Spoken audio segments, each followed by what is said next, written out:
목소리 잘 들리시나요? 목소리가 잘 나오나요? 네, 감사합니다. 자, 우리 친구들 좀 전에 확인해 보니까 혜디하고 호영이가 들어와 있네요. 또 어떤 친구들이 들어와 있는지. 네, 오늘 예배 주님께서 함께 하시고 또 말씀 가운데 우리 집중하게 하시고 우리 친구들 이 한 번의 예배가 여러분의 삶을 바꾸고 생활을 바꾸는 그러한 소중한 시간 되시기를 주님의 이름으로 축복합니다. 아멘. 사도신경으로 신앙 고백하심으로 예배를 열겠습니다. 전능하사 천지를 만드신 하나님 아버지를 내가 믿사오며 우리 주 예수 그리스도를 믿사오니 이는 성령으로 잉태하사 동정녀 마리아에게 나시고 본디오 빌라도에게 고난을 받으사 십자가에 못 박혀 죽으시고 장사한 지 사흘 만에 죽은 자 가운데서 다시 살아나시며 하늘에 오르사 전능하신 하나님 우편에 앉아 계시다가 저리로서 산자와 죽은 자를 심판하러 오시리라. 성령을 믿사오며 거룩한 고개와 성도가 서로 교통하는 것과 죄를 사하여 주시는 것과 몸이 다시 사는 것과 영원히 사는 것을 믿사옵나이다. 아멘. 네, 우리 친구들 지난 한 주간도 하나님께서 지켜주셨고 또 여러분에게 학업을 감당할 수 있는 지혜도 주셨을 줄 믿어요. 자, 그럼 오늘 주님께서 주시는 여러분에게 선물로 주시는 이번 주간의 말씀은 바로 고린도 후서 5장 17절 말씀입니다. 지난 주간이 우리가 부활주일이었죠. 그래서 부활의 말씀을 한 주간만 한다는 것이 부족하고 그래서 오늘도 이어서 이제 부활에 관련된 말씀으로 이어갈 텐데 지금 이 오늘 여러분이 암송하실 고린도 후서의 이 말씀도 여기에 부활이란 단어는 없지만 이것이야말로 진정한 부활의 말씀이다. 그래서 우리 같이 한번 읽도록 하겠습니다. 시작. 그런즉 누구든지 그리스도 안에 있으면 새로운 피조물이라 이전 것은 지나갔으니 보라 새 것이 되었도다. 아멘. 부활이 뭐냐면 죽었던 사람이 다시 사는 거예요. 그러면 우리 살아있는 우리들을 우리가 만약에 부활을 한다면은 어떤 것이 바로 부활일까요? 바로 이 말씀일 거예요. 내가 나 자신에 대해서 만족하지 않고 내 자신의 삶 속에서 부족한 것이 있을 때 그것을 버리는 거예요. 버리고 이전의 내 모습과 그러니까 내가 싫어하는 모습에서 내가 원하는 모습으로 다시 태어나는 그러면 그것이 오늘 말씀처럼 근데 그게 제가 말씀드려요. 저도 지금껏 살면서 여러 번 나는 다르게 살 거야. 내가 이거는 버려버릴 거야. 내 삶 속에서 이건 끊어버릴 거야. 이렇게 하고 했지만 제 힘으로는 할 수 없어요. 오늘 말씀에서도 그러죠. 그리스도 안에 있으면 이렇게 말씀을 하고 있어요. 이게 바로 if 조건이에요. 우리 크리스찬들에게 조건은 늘 이것이 가장 중요해요. 누구든지 상관없어요. 누구든지라고 말씀하셨어요. 누구든지 그리스도 안에 들어오면 새로운 피조물이라. 아멘. 목사님이 새벽 예배 다닐 때 지나가는데 갑자기 길 가운데 차가 한 대 서 있었어요. 1차선, 한 차선밖에 없는데. 그래서 제가 이렇게 내려가지고 이렇게 보니까 그 남자분이 술이 완전 만취가 돼가지고 운전을 못 해가지고 길 가운데 그냥 차를 세우고 서 있는 거예요. 그래서 제가 그분한테 그랬어요. 저는 지금 교회 가는 길인데 차를 좀 움직이셔가지고 물론 움직이실 수가 없지. 술을 드셨으니까. 차를 일단 여기다 두시고 그러면 저와 함께 한번 예배를 드리시면 어떨까요? 이렇게 말씀을 한번 드려봤어요. 그랬더니 놀랍게도 그분이 저를 따라오시는 거예요. 기다렸다는 듯이, 마치 기다렸다는 듯이. 술이 잔뜩 취하신 분인데 교회를 가자는데 따라오시는 거예요. 제가 더 놀랐어요, 사실은. 설마 했거든요. 마치 그분은 제가 이렇게 술 취해서 살고 있는 거, 이거는 아무도 나에게 교회 가자, 나에게 예수님 믿어봐라, 이렇게 말씀하시는 분이 없기 때문에 저는 지금도 이렇게 살고 있는 겁니다 라고 말씀하시는 것 같은 느낌이 드는 거예요. 기다리던 말이 그분에게 들려온 거죠. 그래서 제가 그분을 모시고 교회를 가서 그냥 온 교회에 술 냄새가 진동을 해요. 그러나 이미 그분에겐 부활이 찾은 거예요. 할렐루야. 그분 마음속에는 이렇게 살기 싫다는 외침이 있는 거예요. 그게 바로 부활인 거예요. 그분은 살아있지만 죽었던 것이고 오늘 이 순간 주님의 몸된 교회에 와서 이 술 냄새를 풍기면서 예배를 드리는 그분은 이미 이전 것은 지나갔으니 보라 새 것이 되었다는 이 말씀, 그 말씀이 그분에게 임한 거예요. 할렐루야! 그것이 바로 우리의 부활이에요. 우리 학생들, 친구들, 여러분 속에도 여러분의 공부를 방해하고 여러분의 삶을 방해하는, 여러분의 학생으로서의 생활을 방해하는 여러분만이 알고 있는, 부모님도 알고 있을 수도 있고 여러분만 알고 있는 것이 있어. 오늘 주님은 말씀하세요. 너희가 그리스도 안에 있으니 그것을 버리라. 그래서 오늘 이 사도 바울이 고린도 교회에 보내시는 편지하신 말씀처럼 너희들이 그리스도 안에 있으면 너희는 이미 새로운 피조물, 너희가 지금 가지고 있는 그 모든 단점들과 너희들이 버려야 하는 그 더러운 것들이 이미 버려지기를 원하기 때문에 지금 예배의 자리에 앉아있다는 거예요. 할렐루야. 그렇기 때문에 이제 여러분은 새로운 피조물일 거야가 아니잖아요. 오늘 주님께서 뭐라고 하세요? 너는 이미 새로운 피조물이라 라고 선포해 주시는 거예요. 이전 것은 지나갔다. 보라 새 것이 되었다. 여기 지금 보세요. 새로운 피조물이라고 번역이 되어 있지만 영어로는 a new creation 이렇게 돼 있어요. 원래 피조물 그러면 creature라는 표현을 써야 되는데 영어는 원래는 creation이라는 명사를 쓰고 있어요. creature라는 명사 대신. 그런데 번역은 creature로 돼 있지만 원 영어는 피조, 창조라는 단어를 쓰고 계세요. 그래서 새로운 창조가 일어났도다. 그러니까 한 사람이 예수님 안에 들어오면 새로운 창조가 일어나는도다. 이 말이에요. The old has gone, the new has come. 얼마나 멋있는 말이에요.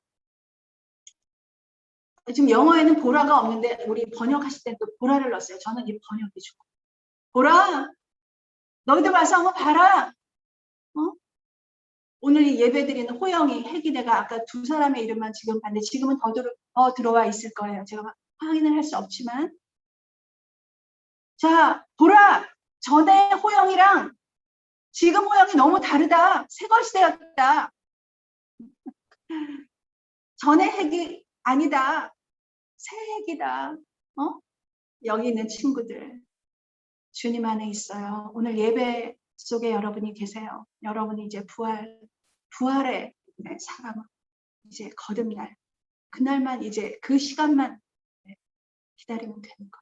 여러분 안에 선포하세요. 나는 이전 것이 아니야. 나는 주님 안에서 새 것이 되었어. 난 새로운 피조물이야. 그렇게 선포하실 때 주님께서 여러분이 끊어내지 못하고 여러분이 변하지 못하는 여러분의 모습을 끊어주시고 새롭게 창조해 주실 겁니다. 할렐루야! 자, 그러면 오늘의 이 암송의 말씀 여러분이 잘 써서 붙여놓고 한 주간 여러분 승리하시기 바라고. 자, 그럼 오늘의 부활의 말씀 보도록 하겠습니다. 다음 페이지. 이게 지금 노트북으로 보는 친구들은 보일 것 같은데 스마트폰으로 보는 친구들은 안 보일 거예요. 목사님이 설명을 해줄 텐데 너무너무 잘생긴 핸섬한 두 분이 계시죠? 이 두 분은 너무너무 중요하신 분들이에요, 여러분. 왜 이 두 분이 여기 있느냐 하면은 우리 대한민국에 예수님이라는 이름을 몰랐을 때 아무도 몰랐어요. 예수님이라는 이름, 크리스찬이라는 이름, 기독교라는 이름이 없었어요, 우리나라. 근데 그것을 소개해 주신 두 분이자 이 두 분이 더 중요한 것은 이분들이 처음으로 대한민국에 그땐 조선이었지. 조선 땅에 발을 밟으신, 배를 타고 오셔서 발을 밟으신 그날이 바로 부활절이었다는 것. 이분들이 우리 대한민국 땅에 발을 밟았다는 것은 이 두 분이 우리 땅에 오신 것과 동시에 우리나라에 부활이 찾아온 것. 이제 예수님을 전하러 오신 두 분 때문에 이 대한민국은 이전 것은 지나갔으니 보라 새 나라가 되었다. 그 시작이 온 것. 얼마나 귀하신 분들인가. 자, 왼쪽에 계신 분이 언더우드 선교사님이세요. 오른쪽에 계신 분이 아펜젤러 선교사님이세요. 누구랄 것도 없이 두 분 다 너무너무 잘생기셨지. 참 하나님을 만난 사람들은 이렇게 얼굴에 은혜가 가득하답니다. 두 분이 1살 차이예요. 젊으신 분들이 왔죠. 이분 두 분 다 20대 초에 이렇게 오셨어요. 원래는 인도에 가려고 했어요. 두 분 다 인도를 가야지. 아마 이분들은 대한민국이라는 조선이라는 이름을 몰랐기 때문에 인도만을 생각했을 것 같아요. 그런데 그때 그 선교사님들이 있는 센터장께서 파울러 감독이라는 분이 한국으로 가라.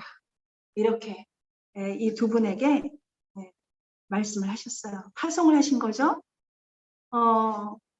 그런데 이쪽 언더우드 이분을 어떻게 지금 이 선교사님을 어떻게 부르고 있냐면 한국인보다 한국을 더 사랑한 장로교 최초의 선교사 이렇게 명명하고 있어요. 한국인보다 한국을 더 사랑. 그리고 아펜젤러는 뭐라고 돼 있냐? 학교와 교회를 세워 조선의 미래를 준비한 교육 선교사.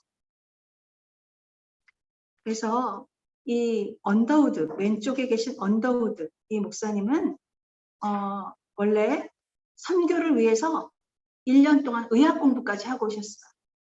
그래서 실제로 광해원이라는 곳에서 그때 조선 땅에 있었던 의료기관이었던 광해원에서 진료와 간호도 하셨고, 그리고 1886년에는 고아들을 모아서 고아원을 설립하시기도 했어요. 자, 그리고 언더우드께서는 97년도 1900년대도 아니고 1897년도에 최초의 장로교회 세문안교회를 설립하셨고, 그 다음에 성서 번역위원회를 조직해서 번역 사업을 주관하셨어요. 놀라지 마세요. 이분이 바로 한영사전과 영한사전을 집필하신 분. 얼마나 한국어를 그러니까 하나님께서 한국에 보내시기 위해서 이분에게 어떤 지혜를 주셨냐면 한국어를 빨리 깨닫는 지혜를 주시는 거죠. 일을 시키시기 전에, 하나님의 일을 시키시기 전에 그분에게 능력을 주신 거예요. 얼마나 능력을 주셨는가? 한영사전과 영한사전을 만드실 수 있었죠. 그래서 그리고 연세대학교의 전신인 연희전문학교도 이분이 세우셨어요. 이분이 남기신 공적을 이루 말할 수가 없다 이렇게 기록하고 있어요. 아펜젤러 이분은 굉장히 일찍 돌아가셨어요. 44년도. 이분이 왜 44세에 돌아가셨는지. 한국 번역, 성경 번역위원회에 참여하기 위해서 배를 타셨다가 그분이 타셨던 배가 자초되는 바람에 그만 이분은 44세라는 너무 젊은 나이에 돌아가셨지만 그 돌아가시기까지 이분의 불꽃 같은 삶은 오직 우리 대한민국의 예수님을 전하는 빛의 삶을 사신 거예요. 여러분, 이 두 분에게 우리가 얼마나 감사해야 될까? 이 두 분이 아니셨다면 이 목사님 없어요. 왜냐하면 목사라는 게 없어요. 예수님이 없는데. 그렇죠? 이분은 배제학당을 설립하셨고 그 다음에 정동교회를 설립하셨어요. 그리고 서재필, 이승만, 윤치호, 주시경, 이상재, 남궁원 여러분 이름만 들어도 은혜로우신 우리 기독교계의 별들과 같은 분들을 키워내신 분. 그리고 이분은 또한 일찍 돌아가셨지만 그분에게는 아들이 있었는데 그 아들이 배제학당의 교장과 이사장으로 일해 주셨고 따님이셨던 엘리스레베카 아텐젤러 이분은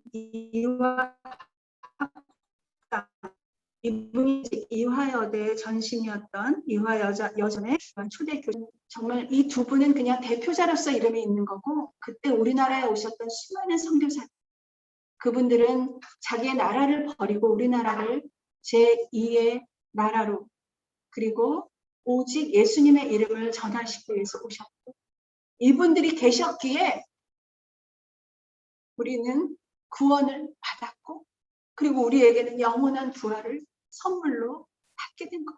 할렐루야. 정말 훌륭하신 분들이에요. 자, 그럼 여러분 이분들을 기억하시면서 다음 차트 여기는 좀 글씨가 보이시죠?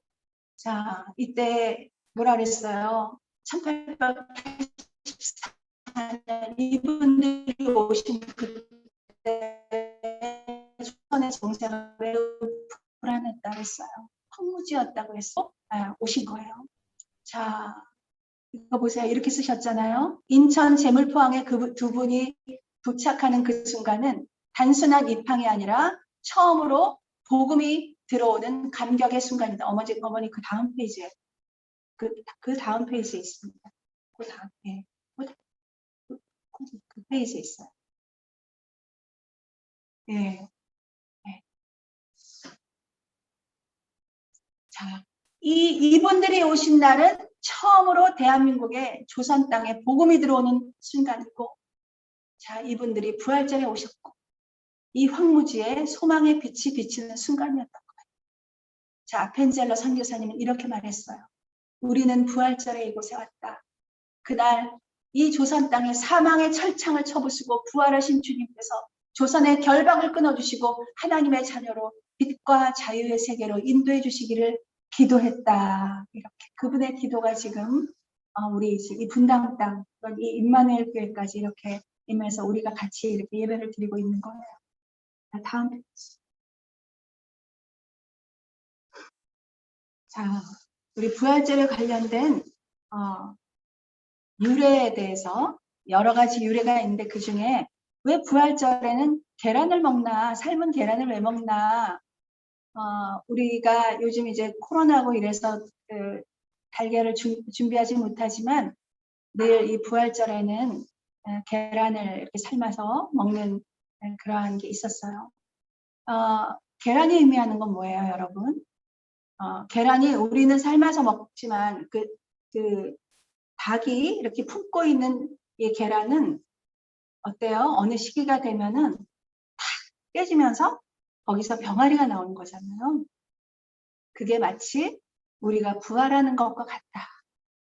그러니까 그냥 그 알 속에 있을 때는 그냥 알에 불과해요. 예수님을 만나면 우리는 전혀 다른 병아리로 태어나는 거예요. 생명이 있는 병아리가 되는 거예요. 그것이 바로 이 부활과 닮았다. 부활의 의미와 닮았다 해서 계란을 먹는 건데 이 계란을 먹게 된 또 이유도 재미있는 이야기가 있어요. 재미있을지 마음 아픈 이야기인지 모르지만 십자군 전쟁 때 로잘린이라는 부인이 계셨어요. 그분은 그때는 여러분 전쟁터에 나간 남편들의 소식을 나라에서 전해줬는데 많은 분들이 돌아가신 분도 안 돌아가신 걸로 또 안 돌아가셨는데 돌아가신 걸로 이렇게 잘못 전달이 되는 경우들이 많았어요.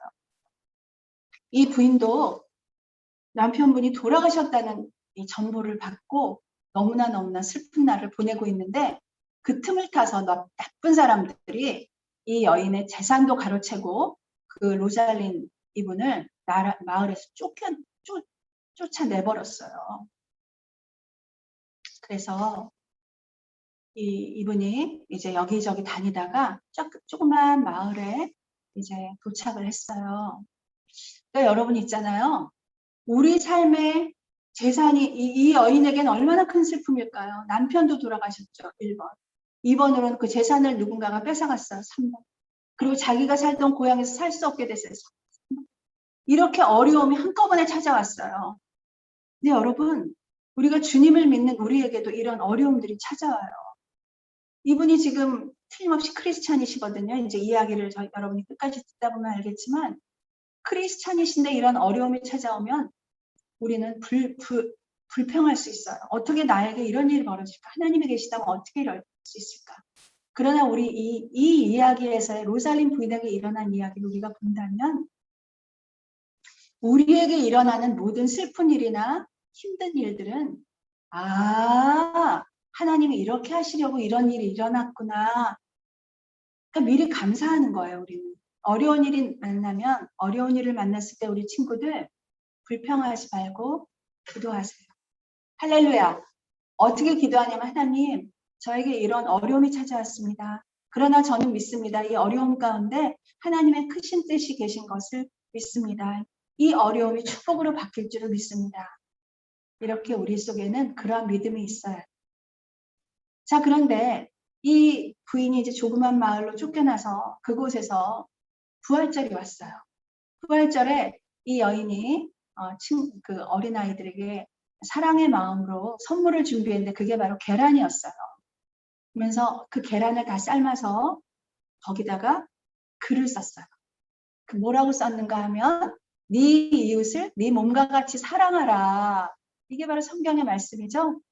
예수님이 주신 계명이잖아요. 너희는 하나님을 사랑하고 네 이웃을 사랑하라. 그래서 십자가가 수직으로 아래로 내려 있는 선과 옆으로 내려 있는 선은 아래 위는 하나님의 사랑, 그리고 옆으로는 내 이웃을 사랑하라. 이런 의미를 또 가지고 있어요. 그래서 너희들 나무를 하나씩 정해라. 그럼 그 나무 밑에다가 내가 예쁜 알을 넣어놓을 거야. 내가 넣어놓는다고 하지 않고 예쁜 알이 있을 거야. 그렇게 말해놓고 자신이 이제 넣어놓은 거예요. 그 알을. 그래서 거기에 그 글을 써놓은 거죠. 근데 여러분 보세요. 이 참 수고한 일이잖아요. 계란을 삶고 이러는 일. 때를 어떤지 못 어떤지 우리가 많은 이들에게 사랑을 베푸는 것은 결국은 나에게 축복으로 돌아온다는 것을 우리는 이 이야기에서 알 수 있어요. 베푸는 건 잃는 게 아니에요.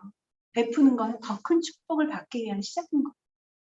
그래서 그렇게 했을 때 어린아이 중에 하나가 집으로 가던 도중에 쓰러져 있는 군인을 봤어요. 근데 그 군인이 누구였을까요? 바로 이 로살렘 부인이 죽은 줄만 알고 있었던 남편이었던 거예요. 그 남편이 거기 쓰러져 있는데 이 소년의 마음속에 사랑이 없었다면 그냥 지나갔겠지. 여러분, 그만큼 우리가 다른 사람에 대한 사랑이 중요해요. 사랑이 있었기 때문에 그 군인을 보게 되었고 그 군인에게 드시라고 자기의 계란을 나눠줬어요. 그걸 나눠주지 않았으면 또 이 일이 일어나지 않았겠죠. 근데 그 그림을 보니까, 그리고 그 글씨를 보니까 부인의 글씨고 내 이웃을 내 몸과 같이 사랑하라는 이 말씀은 이 두 부부의 가훈이었어요. 집에서 지키는 말씀이었어요. 그래서 그것을 가지고 사랑하는 부인을 만나게 되었다는, 그래서 그것을 또 추억하고 기념하기 위해서 계란을 먹었다. 그래서 그렇게 예쁜 이야기가 있구나라는 것을 아시면 좋겠습니다. 자, 이제 오늘 말씀 넘어갑니다. 자, 오늘은 누가복음 15장의 말씀을 가지고 여러분의 참 생각보다 근데 글씨가 너무 작게 나오네. 스마트폰을 보는 친구들은 잘 보일지 모르겠어요. 근데 만화로 그림이 있으니까 잘 보세요. 이 이야기는 목사님이 성경에서 말씀하시는 부활의 이야기에 참 어울린다. 이 한 사람의 부활. 이 한 사람의 부활. 이거 뭔가 하면 이 한 사람의 변화를 말하는 거예요. 근데 변화가 그냥 변화가 아니에요. 오늘 만약에 내가 A라는 사람이었다면 A 다시 1 이게 아니고 B가 되는 거예요. 그게 부활이에요, 여러분. A랑 비슷한 사람이 되는 게 아니라 전혀 다른 사람이 되는 게 부활인 거죠. 자, 그러면 누가복음 15장의 시작은, 그러니까 이 탕자의 이야기, 돌아온 탕자의 이야기가 나오게 된 배경은, 예수님은 이상하게 불쌍한 사람들하고 많이 친구였잖아요. 근데 그 불쌍한 사람들 중에는 죄인들도 많이 있었어요. 그러니까 죄인들이랑 같이 다닌다면서 바리새인들이나 서기관들이 막 수군거리고, 저 사람은 죄인들이랑 같이 다니니까 저 사람도 죄인이야, 이렇게 말했을 때, 예수님께서 하신 비유 중에 하나고 마지막 비유 중에 하나인데, 예수님이 이런 비유도 하셨거든요. 너희가 그럼 100마리의 양이 있는데 한 마리 양을 잊어버렸는데, 그러면 그 양을 찾기 위해서 네가 애쓰지 않겠느냐. 그러면 오늘 제가 여러분에게 소개할 이 아들의 이야기는 바로 잃어버렸던 한 아들을 찾게 되는 이야기인데, 시간이 많이 없어서 목사님이 조금 빨리 이 이야기를 진행을 해야 되겠어요. 그런데 사실은 이 이야기의 주인공은 물론 이 아들, 사실은 둘째 아들이에요. 작은 아들. 이 아들도 주인공이지만 더 큰 주인공은 바로 이 아들을 사랑하신 아버지의 이야기예요. 아버지가 계셨기에 이 아들이 부활, 새로 태어날 수 있었던 것. 만약에 이 아버지가 이 아들을 용서하지 않았고 이 아들을 버려버렸다면 이 아들은 이 부활을 경험할 수 없었을 겁니다. 그러니까 우리 속에는 이 아버지의 사랑을 가져야 해요. 그럴 때 나를 통해서 많은 사람들이 이러한 작은 아들과 같은 그런 부활이 일어나게 됩니다. 그 사람을 포기하지 않는 그 사랑.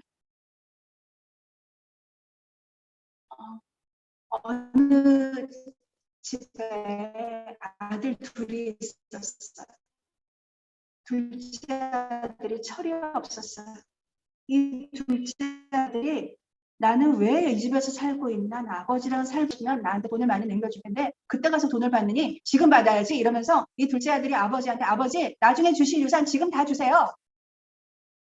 그런데 놀랍게도 아버지는 그 아들의 말대로 재산을 다 나눠주셨어요. 재산을 나눠주지 않는다면 이 아들의 이 쪼르는 것이 끝나지 않으리라는 것을 아버지는 아셨기 때문에. 여러분 어때요? 여러분 지금 하고 있는 거, 이 아들이 지금 쪼르는 거, 여러분이 지금 해서는 안 되는데 하고 있는 거, 그거를 오늘 끊어내길 바라는데 이 탕자처럼 되길 바라는 거. 자, 그래서 아들이 이제 보세요. 아래 그림에 보니까 그냥 뭐 바리바리 그 아버지가 주신 유산과 그 모든 선물을 다 싣고 다른 나라로 갔어요. 아버지랑 같이 있기 싫어. 아버지는 나에게 너무 많은 것을 하지 마라 하시는 게 많기 때문에 자, 넘겨주세요. 그래서 위에 그림 보세요. 그냥 궁궐 같은 집을 짓고 아버지가 주신 그 돈으로, 그리고 하인들을 두고 온갖 사치와 허영을 누리면서 자기 하고 싶은 대로 그렇게 하고 있는 거예요. 자, 그런데 여러분 쉽게 얻은 재산, 자기가 노력하지 않고 번 재산은 이렇게 허랑방탕 써버리고 말았어요. 성경은 기록하고 있어요. 다 없앴다 그랬어요. 누가복음 15장 14절에 이렇게 기록되어 있어요. 다 없앤. 그러니까 그 많던 재산이 한 100억이라고 생각해봐요. 100억 중에 1원도 남지 않고 돈이 다 없어졌다 그랬어요. 그런데 놀랍게도 여러분 보세요. 지금 어려움이 왔는데 코로나가 와서 더 어려워진 것처럼 이 자기가 좋은 땅이라고 도망간 그 나라에 흉년까지 들었다 그랬어요. 먹고 살기도 어려워진 거죠. 그래서 아래 보세요. 그렇게 있는 대로 허랑방탕 살던 아들이 어느 집에 찾아가서 저를 좀, 제가 뭐든지 할 테니까 저를 좀 먹여주세요, 이러면서 고개를 조아리고 서 있죠. 다음 페이지. 자, 그러면서 이 사람이 이제 뭘 하게 되는가. 그렇게 잘 살고 그렇게 있는 대로 사치하고 허용하고 떵떵거리며 살던 이 아들이 지금 돼지를 키우게 됐어요. 돼지. 여러분 돼지 우리 본 적 있어요? 여긴 돼지 우리가 아니고 야외이기 때문에 좀 낫겠네요. 돼지 우리를 보면 여러분 밑에 그 바닥이 전체가 돼지 똥이에요, 여러분. 응? 그렇게 잘 살고 그렇게 호화롭게 살던 이 사람이 돼지똥이 가득한 그곳에서 돼지를 키우는 일을 한다고 한번 생각해 보세요. 근데요, 여러분, 제가 이 제목이 부활이라고 썼잖아요. 오늘 이 돌아온 탕자의 이야기를 많은 사람들이 이 제목을 돌아온 탕자라고 해요. 근데 저는 이 돌아온 탕자의 이야기를 부활이라는 제목으로 제가 썼잖아요. 왜 부활이 일어났는가? 이 아들이 이러한 상황 속에서 여러분 두 가지로 반응할 수 있다고 그랬잖아요. 내가 왜 이렇게 됐어? 아, 진짜. 에이, 내가 누군데 지금 돼지를 키우고 있는 거야. 진짜. 하나님 너무하셔. 이럴 수 있죠. 근데 이 아들은요, 돼지를 키우면서 놀라운 생각을 하는 거. 아래 그림 보세요. 자, 이렇게 구름 표시된 데 속에다 누구 생각하고 있어요, 지금? 아버지 생각하고 있어요. 아들이 한 가지 잘한 것 있으니 이 어려움 속에서 나를 사랑해 주셨던 아버지를 떠올렸다는 이거. 이게 바로 부활의 시작이에요. 여러분은 어때요? 여러분도 때로는 나를 간섭하시고 내가 하고 싶은 건 못하게 하고 하기 싫은 공부 자꾸 하라 그러고 이렇게 간섭하시는 부모님. 아, 난 여기 떠나고 싶어. 아, 나는 진짜 부모님 안 계신 데서 있었으면 좋겠어. 오늘 그것에 대한 오늘 정말 이 비유는 그렇게 생각하는 모든 우리 친구들을 향한 하나님의 사랑의 편지예요. 이렇게 된단다. 친구들아, 너희들의 삶, 불평스러운 이 삶이 사실은 축복이며 그 안에서 여러분들이 깨달아야 할 것은 바로 나를 이렇게 옳은 길로 인도하려고 애쓰시는 부모님들과 선생님들, 그분들이야말로 진정 나의 가장 고마우신 분들이라는 것을 이렇게 어려움이 찾아오고서야 느끼지 말고 이렇게 미리 알게 해주신 하나님께 감사하라. 그래서 여러분 이제 이 사람이 먹을 게 없어서 뭘 먹는 줄 알아요? 돼지 먹이를 먹게 됐어요. 돼지 먹는 먹이. 근데 그 돼지 먹는 먹이도 모자라서 그것조차 없다는 거예요. 그렇게 떵떵거리던 사람이 돼지 먹는 돼지 먹이도 없어서 굶어 죽게 생긴 거지. 이 상황에서 이 사람이 잘한 것 한 가지. 이 사람이 회개하는 거. 내가 잘못했고. 내가 잘못했구나. 이걸 깨닫는 거죠. 여러분, 부끄러운 얘기인데 목사님 제 얘기 하나 할 거예요. 목사님 6개월 중독 걸린 적 있어요. 뭐에 중독 걸렸는지. 여러분 지금 무엇인가 중독되어 있는 친구들이 있으면 오늘 목사님 말씀 들으시고 여러분 이것을 끊어내고 여러분이 부활하는 역사가 일어나길 주님의 이름으로 축복합니다. 바로 나를 중독시켰던 것은 바로 테트리스라는 게임이었어요. 여러분 그 게임의 이름을 모를지도 몰라요. 요즘 여러분이 하는 게임은 너무너무 기가 막혀서 뭐 그런 게임은 이름도 모르겠지. 그래도 테트리스가 나아요. 여러분이 지금 하는 게임들은 너무너무 악한 캐릭터들이 많이 나오기 때문에 여러분 보는 것만으로도 여러분의 영혼을 망쳐요. 제가 테트리스를 6개월을 중독하고 제가 제일 잘한 건 제일 잘못한 거 한 가지는 테트리스를 만났다는 거고 제일 잘한 한 가지는 테트리스를 끊었다는 거. 왜 테트리스가 무섭다는 걸 내가 알았는가 하면 제가요 일어나잖아요. 일어나면 바로 눈도 안 떠지는데 컴퓨터부터 켜고 있는 거야. 테트리스가 하고 싶어서. 제정신이 아니에요. 하루 종일 테트리스 생각을 해요. 회사를 다니는데도 테트리스를 하고 있는 거예요. 회사 컴퓨터를 테트리스를 하고 있는 거예요. 세상에 사람들 없는 그러니 얼마나 불안해. 항상 불안해. 사람 볼까 봐. 부끄러운 건 알아가지고. 6개월이 지났어요. 그렇게 6개월이 지났어요. 목사님이 어떤 생각을 했는지 아세요? 여러분 중엔 술을 마시는 친구는 없으리라 생각해요. 그러나 술을 마시자고 유혹하는 친구들이 있을 거예요. 술에 대해서 이런 말이 있어요. 마귀가 가지 못하는 곳에 술을 대신 보낸다라는 말과 술이 내가 처음엔 술을 먹지만 중간엔 술이 술을 먹고 나중엔 술이 나를 먹는다. 이런 말이 있어요. 나는 테트리스를 그렇게 경험했어요. 나는 테트리스를 했고 테트리스가 테트리스를 하더니 나중에 테트리스가 나를 집어먹고 있는 거예요. 나의 모든 시간과 나의 건강과 나의 올바른 생활들을 다 송두리째 가져가 버리는 거예요. 테트리스가. 6개월이 지났어요. 김옥경 똑똑하잖아요. 우리 친구들 똑똑하죠. 테트리스가 소중해요? 내가 소중해요?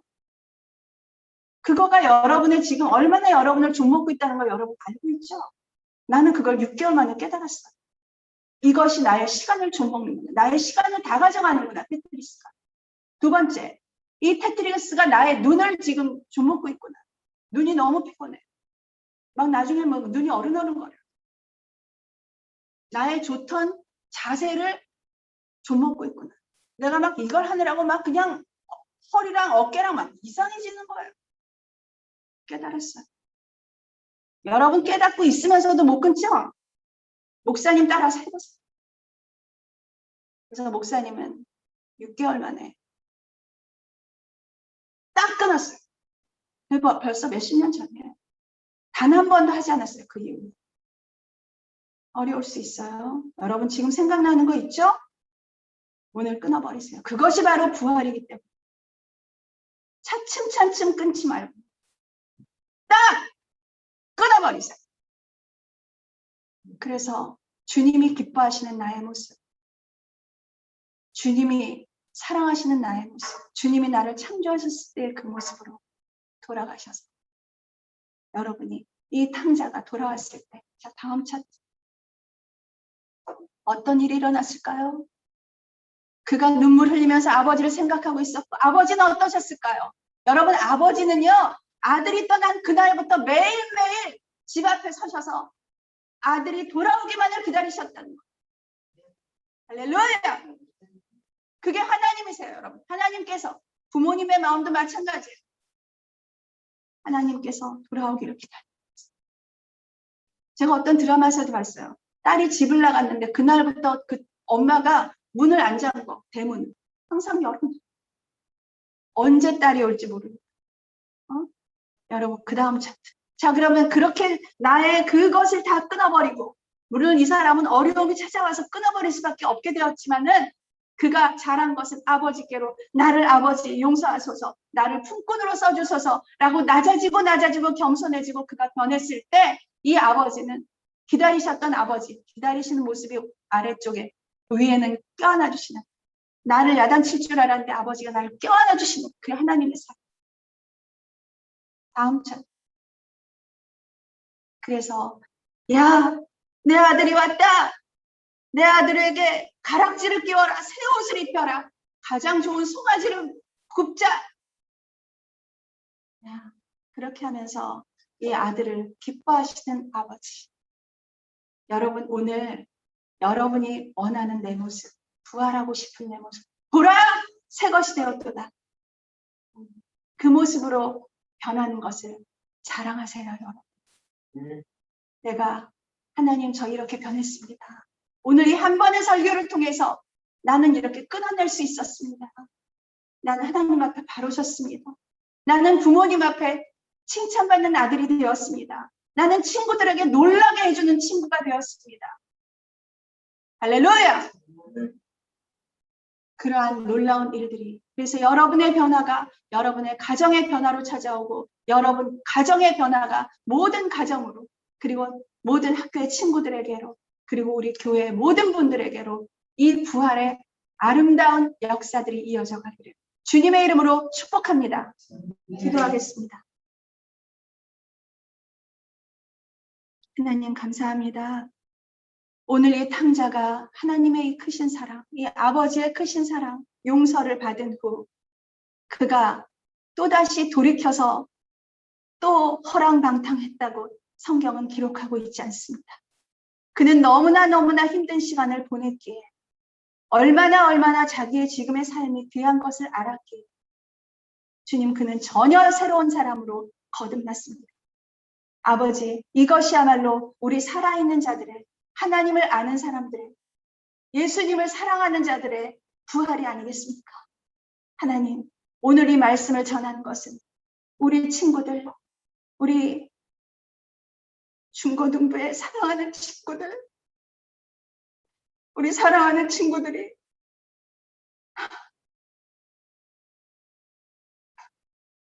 끊고 싶으나 끊지 못하고 변하고 싶으나 변하지 못하는 그 나약함 속에서 하나님이 그 변하실 수 있는 힘을 주시사 말씀으로 기도로 그 힘을 주시사 아버지여 정령 다시 부활하는 그러한 놀라운 일들을 가정가정에 허락하셔서 아버지여 주님을 만나 이렇게 변했노라고 그러한 놀라운 간증들이 쏟아진 우리 친구들 우리 교회가 되게 하여 주시옵소서. 예수님 이름으로 기도드렸습니다. 아멘. 주기도문으로 모든 예배를 마치겠습니다. 하늘에 계신 우리 아버지여 이름이 거룩히 여김을 받으시오며 나라의 마옵시며 뜻이 하늘에서 이루어진 것 같이 땅에서도 이루어지이다. 오늘날 우리에게 일용할 양식을 주옵시고 우리가 우리에게 죄 지은 자를 사하여 줄 것 같이 우리 죄를 사하여 주옵소서. 우리를 시험에 들게 하지 마옵시며 다만 악에서 구하옵소서. 내게 나라와 권세와 영광이 아버지께 영원히 있사옵나이다. 아멘. 주님께 영광스럽습니다.